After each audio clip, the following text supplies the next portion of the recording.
Hey everyone, this is Brian from Motive Training, and today we're going to go over hip axial rotations. We're going to bring the hip through external rotation and internal rotation, and we're going to do that at a 90-degree hip flexion position. So I'm using this earthquake bar to balance myself out. You're welcome to use a squat rack, or you can do this against a wall. It does not matter. The goal is to not dump into the hip on the right side or left side. We're trying to focus on this hip that's up in the air and elevated. So you're going to bring this knee to 90 degrees. And what you're going to try to do is first go into as much internal rotation as you can without the pelvis hiking up. So you're not trying to dump all the way up as high as you can and lift that hip up in the air. We're trying to isolate, keep this tight, and just dig into that hip internal rotation as far as you can go.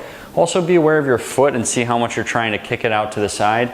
That's your shin, that's your foot, that's your knee. That's not actually occurring at the hip. So focus on trying to rotate the hip by itself into internal rotation as far as it can go.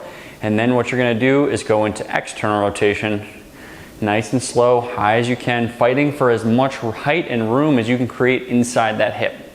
And the goal here is we're just warming up. We're trying to create some rotation in the hip, because in what we do in FRC in our training is we work on rotational capacity, or how well you can rotate a joint first before you train it in a linear fashion. So for instance, this would be something that you could do as a warm-up prior to squatting, as opposed to just bringing yourself through some squats. So the more rotational capacity a joint has, technically, the stronger and more resilient that joint should be.